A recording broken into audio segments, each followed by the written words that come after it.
আমিনু কামা আমানান নাস, তাদের মতন যদি ঈমান আনো, আল্লাহ রাব্বুল আলামিন চতুর্দিক থেকে তোমাদেরকে সাহায্য করবেন। ওয়ালা তাহজানু, ভয়ের কোনো কারণ নাই, টেনশনের কোনো কারণ নাই। সর্ব জায়গায় আমি আল্লাহ রাব্বুল আলামিন ঈমানদারকে সব সময় সাহায্য করব। ومن يتق الله يجعل له مخرجا ويرزقه من حيث لا يحتسب। চতুর্দিক থেকে যদি তোমাদের সব দরজাগুলি বন্ধ হয়ে যায়, কিন্তু বান্দা যদি আমি আল্লাহ রাব্বুল আলামিনের সঙ্গে ঈমানের হালতে থাকে, তাওয়াক্কুল আমি আল্লাহর উপরে রাখে, তাকওয়া যদি আমি আল্লাহ রাব্বুল আলামিনের উপরে পরিপূর্ণ রাখতে পারে, সব দরজা বন্ধ হয়ে গেলেও আমি আল্লাহ রাব্বুল আলামিন আমার ঈমানদার বান্দাদের জন্য খুব সহজ একটা রাস্তা তৈরি করে দেব। অহরহ এইরকম প্রমাণ আছে ঈমানদারদের আল্লাহর পক্ষ থেকে সাহায্য। মান কানা লিল্লাহি কানা আল্লাহু লাহু, মান লাহুল মাওলা ফালাহুল কুল। যে ব্যক্তি আল্লাহর জন্য হয়ে যায়, আল্লাহ তার জন্য হয়ে যায়। আর আল্লাহ যদি কারোর জন্য হয়ে যায়, মান লাহুল মাওলা ফালাহুল কুল। আসমান এবং জমিনের সমস্ত মাখলুকগুলিকে আল্লাহ রাব্বুল আলামিন তাদের খাদেম বানায়া দেয়।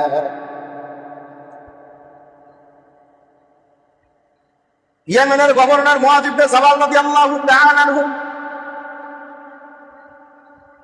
মিশরের গভর্নর, তিনি মিশরের গভর্নর আবু মুসা আশআরী রাদিয়াল্লাহু তাআলা আনহু, অর্ধজাহানের খলিফা হযরত ওমর রাদিয়াল্লাহু তাআলা আনহু।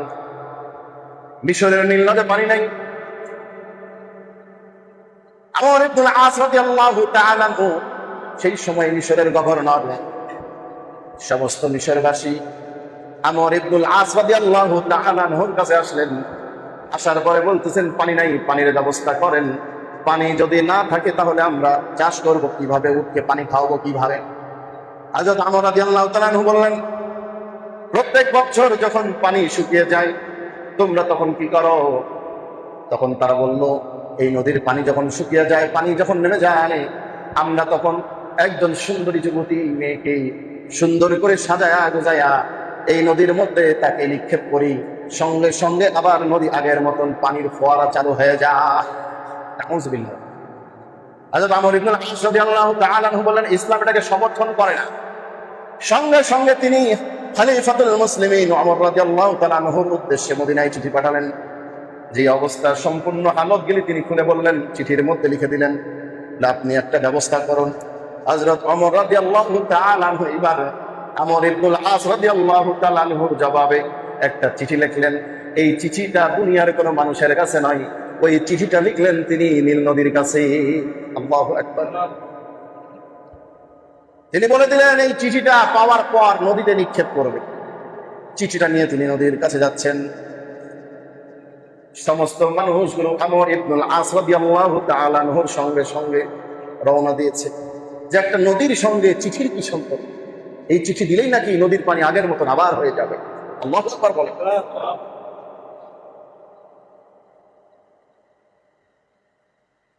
চিঠিটা নিয়ে তিনি নীল নদীর সামনে চলে গেলেন। চিঠিটা খুলে তিনি এবার পড়তেছেন। ওমর রাদিয়াল্লাহু তাআলা কি লিখেছেন চিঠিতে নদীর উদ্দেশ্যে। তিনি চিঠিটা খুললেন, পড়া শুরু করে দিলেন। আমরা মুহাম্মদ সাল্লাল্লাহু আলাইহি ওয়াসাল্লামের সাহাবী, আল্লাহর অনুসারী।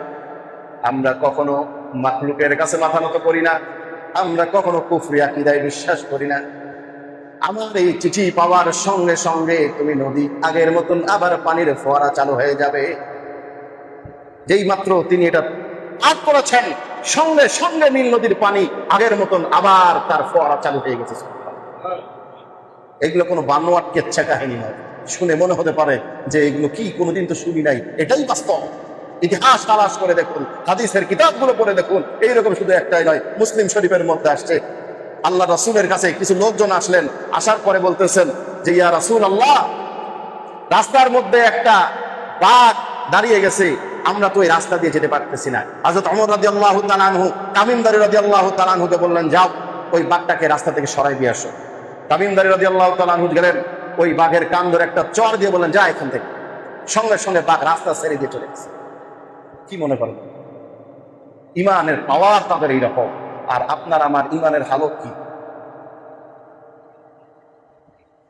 লাভা থেকে আগুনের গোলা বেরিয়ে চলে আসছে শহরের দিকে। আল্লাহ রাসূল ওমর রাদিয়াল্লাহু তাআলা আনহুকে পাঠিয়ে দিলেন যে এইখান থেকে আগুনের স্ফুলিঙ্গ বের হয়ে আসছে, সেই জায়গায় ওটাকে আবার দাবাই দিয়ে আসো। হযরত ওমর রাদিয়াল্লাহু তাআলা হাতের ইশারায় যেই গর্ত থেকে আগুনের ফুলকি বের হয়ে এসেছিল সেই জায়গায় নিয়ে যায় তারে আবার ঢুকায় দিয়েছে। কিয়ামত পর্যন্ত ওই জায়গা থেকে আর আগুনের লাভা বের হবে না। এটা হচ্ছে তাদের ইমানের অবস্থা। আর আমাদের ইমানের হালতের অবস্থা।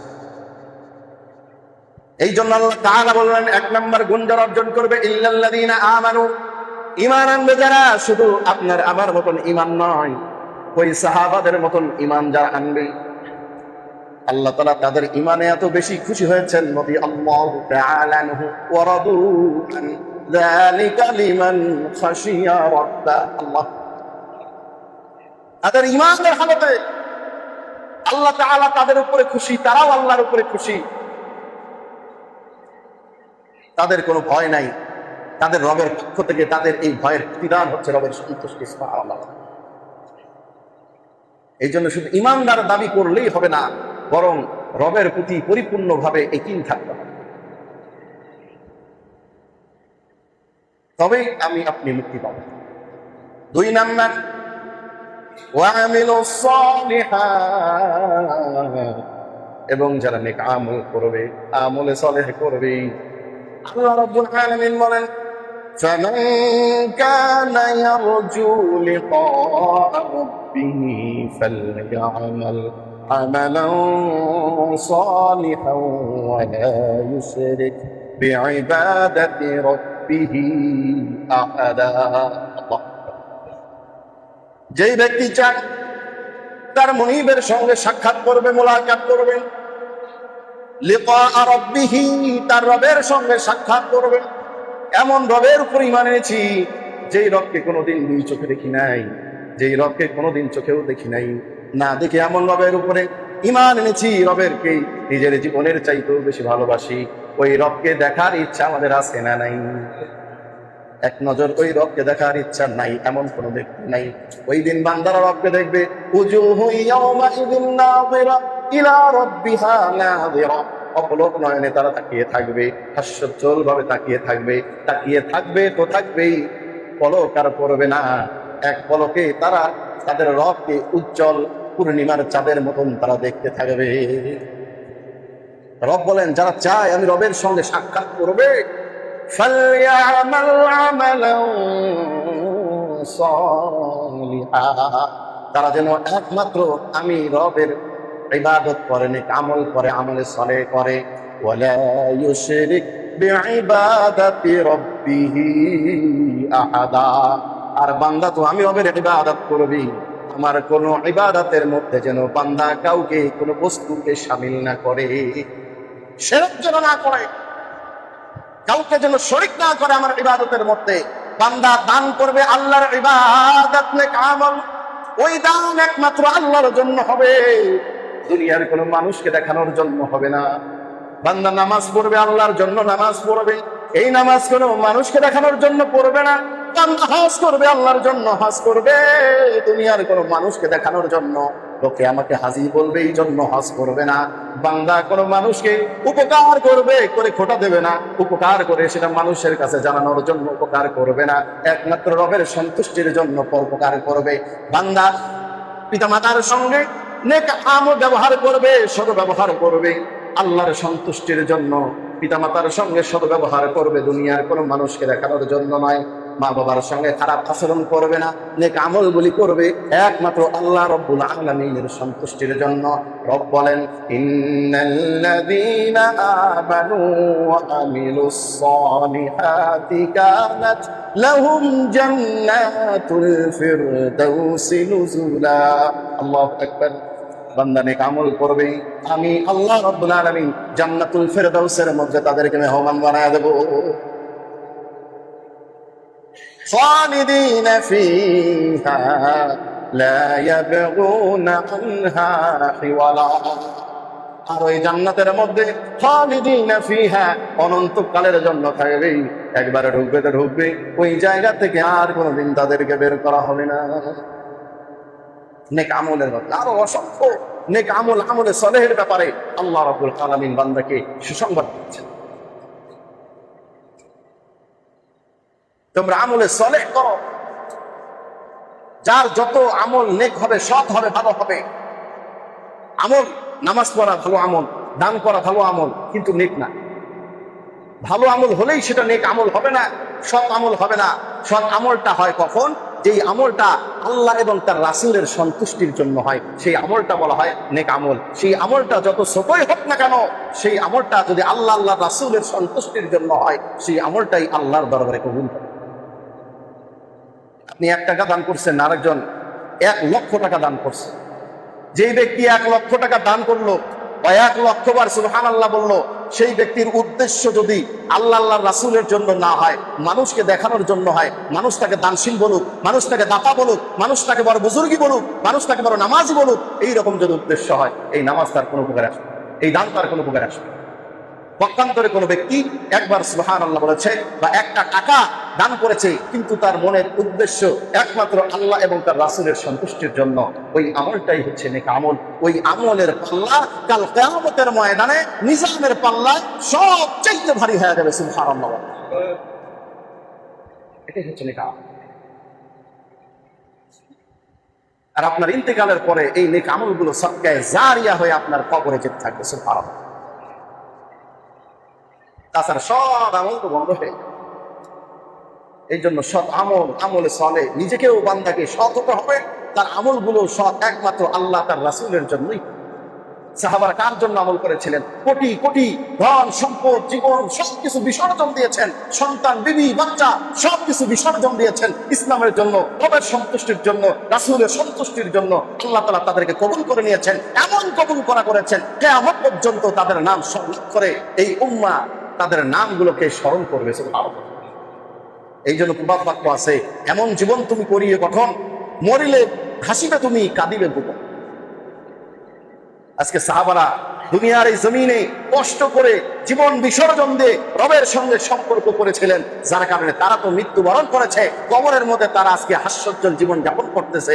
আর আমরা তাদের জীবনী পড়লে, তাদের ইতিহাস শুনলে চোখের পানি ছেড়ে কান্না করি, ঠিক কিনা বলেন? এটাই বাস্তবতা। ওই জীবন আমাদেরকে গঠন করতে হবে, তবেই ইহকাল এবং পরকাল দুই জাহানেই আপনি আমি মুক্তি। 3 নাম্বার, ওয়াতাওয়াসাউ বিল হাক্কি, পরস্পর একে অপরকে সত্যের আহ্বান করবে, সত্যের দিকে ডাকবে, সত্য পথের দিকে ডাকবে। ইয়া আইয়ুহাল্লাযীনা আমানুত্তাকুল্লাহা ওয়া কুলু কওলান সাদীদা। আল্লাহ রাব্বুল আলামিন বলেন, ঈমানদার মুত্তাকি, আল্লাহকে ভয় করো, সদা সত্য কথা বলো। আর এক জায়গায় আল্লাহ বলেন, ওয়াকুনু মা'আস সাদিকিন, হে ঈমানদার, তোমরা সত্যবাদীদের দলভুক্ত হয়ে যাও। তাআওয়ানু বিল বিররি ওয়াত তাকওয়া ওয়া লা তাআওয়ানু আলাল ইসমি ওয়াল উদওয়ান।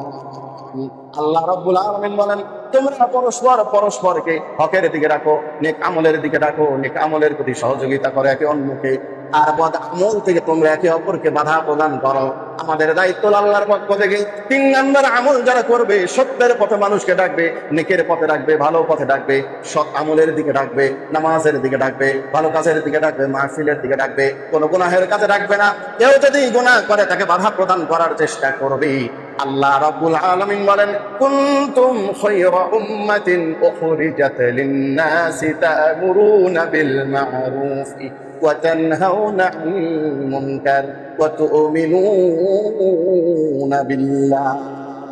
আল্লাহু আকবার বলেন। আল্লাহ তাআলা বলেন, তোমরাই শ্রেষ্ঠ জাতি, আশরাফুল মাখলুকাত বান্দা তোমরা, আমার যত সৃষ্টি আছে সকল সৃষ্টির মধ্যে আমি আল্লাহ রাব্বুল আলামিন ইনসান তোমাকে সবচাইতে শ্রেষ্ঠ করে বানাইছি। লাকাদ খালাকনাল ইনসানা ফি আহসানি তাকওয়িম, সমস্ত সৃষ্টির মধ্যে আমি আল্লাহ তোমাদেরকে সবচাইতে সুন্দর করে বানাইছি। ওয়ালাকাদ কাররামনা বানি আদম, আমি আল্লাহ তাআলা তোমাদের সম্মানকে আকাশ ধরা সম্মান আকাশচুম্বী করেছি।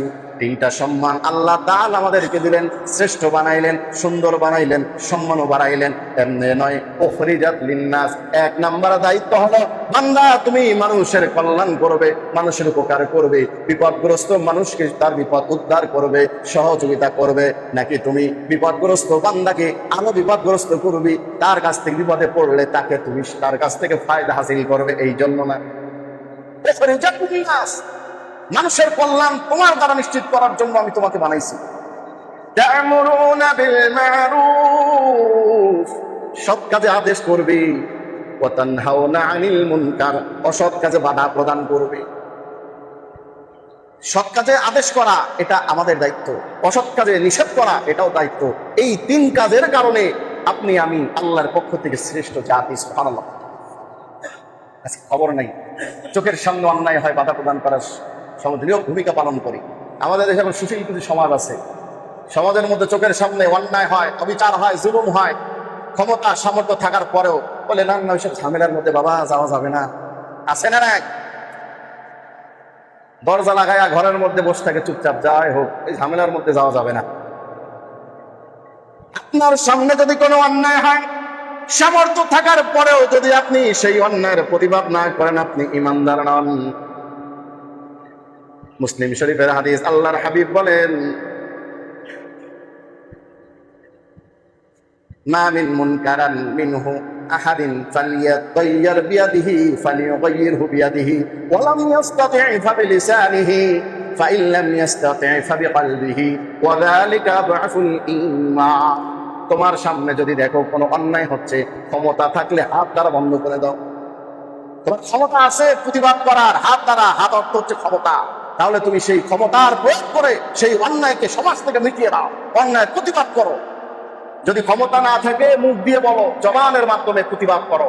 সেটাও যদি না পারো, অন্তর থেকে ওই খারাপ কাজটাকে ঘৃণা করো। আর এটা হচ্ছে ইমানের সবচাইতে দুর্বল অবস্থা। আজকে আমাদের এই অবস্থা, এই ইমান নিয়ে জান্নাতে যাওয়া। প্রতিবাদ করতে হবে আল্লাহর আদেশ, তা'মুরুনা বিল মা'রুফ ওয়া তানহাউনা আনিল মুনকার, সৎ কাজে আদেশ করো, অসৎ কাজে নিষেধ করো। আজকে যদি কেউ সৎ কাজের আদেশ করতে চায়, আজকে আমরা তাদেরকে বাধা প্রদান করি, বলে নিজের চরকায় তেল দেন, লাগতে আসেন। ঠিক কি? সমাজে যদি কোনো খারাপ মানুষ ভালো সহবতে থাকার কারণে ভালো হয়ে যায়, আগে গাঞ্জা খাইতো, নেশা করতো, জুয়া খেলতো, মাদক সেবন করতো, অন্যায় অপকর্ম করতো, ভালো সহবতে যাওয়ার কারণে, তাবলীগে চিল্লায় বা কোনো না কোনো মাধ্যমে উলামায়ে কেরামের সহবতের কারণে সে ভালো হয়ে গেছে, নেশা ভান সব হারাম কাজ ছেড়ে দিয়ে এখন নামাজ পড়তেছে। এলাকার লোকজন বলে ছেলেটা কত ভালো হয়ে গেছে, আগে খারাপ ছিল এখন ভালো হয়ে গেছে, প্রশংসা করে। 2 দিন পর যখন ওই ছেলেটা এলাকার মায় মুরব্বীদেরকে, তার বন্ধু বান্ধবদেরকে বলবে চলেন নামাজে যাই, বলে রে বেটা 2 দিন আগে তো তুই বেটা গাঞ্জা খাইতে, এখন আর শিশু উপদেশ দিতে জানিস চরকায় তেল দে। ঠিক কিনা? আছে না নাই? আমরা হচ্ছে এইরকম সমাজের মানুষ। নিজেরা অনেক আমল করবো না, অন্যেও যদি নেক আমলের দিকে কাজ করে তাকে সহযোগিতা করার চাইতে এমন ভাবে তাকে আমরা পচাই, এমন ভাবে সমালোচনা করি, ওই ব্যক্তি শেষ পর্যন্ত মন খারাপ করে যে কোনো ভাবে হোক আগের চাইতে আরো খারাপ হয়ে যায়। ঠিক কিনা? এই জন্য আমরা সমাজের মানুষেরাই আল্লাহর কাছে হিসাব দিতে হবে। এজন্য 3 নাম্বার আমল, সৎ কাজের আদেশ, সত্যের পথে ডাকবো, একে অপরকে সত্যের প্রতি আহ্বান করব। 4 নাম্বার, যখন আপনি সত্যের পথে আহ্বান করবেন, সমাজের অনেক মানুষ তখন আপনার দুশমন হয়ে যাবে, আপনার কাছের মানুষগুলোই তখন আপনার শত্রু হয়ে যাবে। ওই যে আপনি নিজেকে আমল করতেছেন, সবাই আপনার প্রশংসা করতেছে, আপনি যখন সৎ কথা বলবেন, অন্যকে আহ্বান করবেন, আপনার ঘরের মানুষগুলোই দেখা যাবে আপনার দুশমন হয়ে যাবে। ঠিক কিনা? আল্লাহ রাসূল সাল্লাল্লাহু আলাইহি ওয়াসাল্লামকে মক্কার সেই কাফেররা আল আমিন উপাধি দিয়েছিল, আস-সাদিক উপাধি দিয়েছিল, নম্র ভদ্র সুশীল বলে উপাধি দিয়েছিল। যখন মুহাম্মদ সাল্লাল্লাহু আলাইহি ওয়াসাল্লাম ওই মক্কার কাফের বেঈমানগুলোকে কুবাইস পাহাড়ের মধ্যে উঠে বললেন, ইয়া আইয়ুহান নাস কুলু লা ইলাহা ইল্লাল্লাহ তুফলিহু, তোমরা বলো এক আল্লাহ ছাড়া আর কোনো মাবুদ নাই, ঈমান আনো, আল্লাহর উপরে তোমরা সফল কাম হয়ে যাবে। যেই মাত্র তিনি সত্যের কথা আহ্বান করলেন, সঙ্গে সঙ্গে সেই মানুষগুলোই, তার নিজের ঘরের মানুষগুলোই তার দুশমন হয়ে গেল। তাকে মিথ্যাবাদী বলতে লাগলো, পাগল বলতে লাগলো, বিভিন্ন ভাবে তাকে অপবাদ দিয়ে জুলুম নির্যাতন করতে লাগলো। এমনকি শেষ পর্যন্ত তাকে তার জন্মভূমি মক্কা ছাড়তেও বাধ্য করেছিল, ঠিক কিনা? আপনি আজকে একা একা আমল করবেন, আপনি একা একা ভালো পথে চলবেন, কোনো শত্রু থাকবে না। কিন্তু যখন আল্লাহর আইন মানতে যাবেন, আপনি যখন এই আহ্বান অন্যকে করতে যাবেন, আপনার কাছের মানুষগুলোই আপনার দুশমন হয়ে যাবে। আপনি তখন কি করবেন? সৎ কাজ আহ্বান করা ছেড়ে দিবেন। আল্লাহ বললেন না না না, জীবন যায় যাক, সৎ পথের আহ্বান ছাড়া যাবে না। তাহলে কি করবে? ওয়াতাওয়াসাউ বিস-সবর, বান্দা পরস্পর একে অপরকে ধৈর্যের প্রতি তখন আহ্বান করো। তোমার উপরে যত বালা মুসিবত আসুক না কেন, আল্লাযীনা ইযা আসাবাতুহুম মুসিবাতুন ক্বালু ইন্না লিল্লাহি ওয়া ইন্না ইলাইহি রাজিউন। আল্লাহু আকবার। বান্দার উপরে যত বালা মুসিবত আসুক না কেন, বান্দা একমাত্র আল্লাহর উপরে তাওয়াক্কুল করে, আল্লাহর উপরে ধৈর্য ধারণ করে। আল্লাহ রাব্বুল আলামিন বলেন, ইয়া আইয়ুহাল্লাযীনা আমানু ইসতাঈনু বিস-সাবরি ওয়াস-সালাহ ইন্নাল্লাহা মা'আস-সাবিরিন। বান্দা যত বালা মুসিবত আসুক না কেন, বিপদ আসুক না কেন, হতাশ হওয়া যাবে না, টেনশন করা যাবে না। বান্দা ধৈর্য ধারণ করো, সালাতের মাধ্যমে আমি আল্লাহ রাব্বুল আলামিনের কাছে সাহায্য চাও। আমি আল্লাহ রাব্বুল আলামিন ধৈর্যশীলদের সঙ্গে আছি। আলা ইন্না নাসরাল্লাহি করিব। আর আমার সাহায্য আমার মুমিন বান্দার জন্য সব চাইতে নিকটে। আল্লাহু আকবার। তাহলে এই 4 গুণ যারা অর্জন করবে, সাহাবাদের মতন ঈমান আনবে, সৎ কাজের আদেশ করবে, অসৎ কাজের নিষেধ করবে, আমলে সালেহ করবে, এই 4 গুণ যদি আমরা অর্জন করতে পারি, আজকের থেকে যদি তওবা করে এই আশুরার দিন, ঐতিহাসিক এই বিজয়ের দিনে যদি আমরা আল্লাহ রাব্বুল আলামিনের কাছে তওবা করে এই 4 গুণের উপরে আজকের থেকে আমল করা শুরু করে দেই, ইনশাআল্লাহ আল্লাহ রাব্বুল আলামিন সামনের জীবনে যত বিপদ আছে, যত অনর্থ আছে, সব কিছু থেকে আল্লাহ তাআলা আমাদেরকে মুক্ত করে একটা সুন্দর শান্তিময় জীবন দান করতে পারেন কি পারেন না? পারবো তো ইনশাআল্লাহ। আল্লাহ রাব্বুল আলামিন আমাদের সকলকে এই 4 গুণ অর্জন করার তৌফিক দান করুন। আমরা সকলে বলি আল্লাহুম্মা আমিন। ওয়া আখিরু দাওয়ানা আলহামদুলিল্লাহি রাব্বিল আলামিন। যারা সুন্নাত করেন এই কবলাল জীবন 4 কাজ সুন্নাত আদায়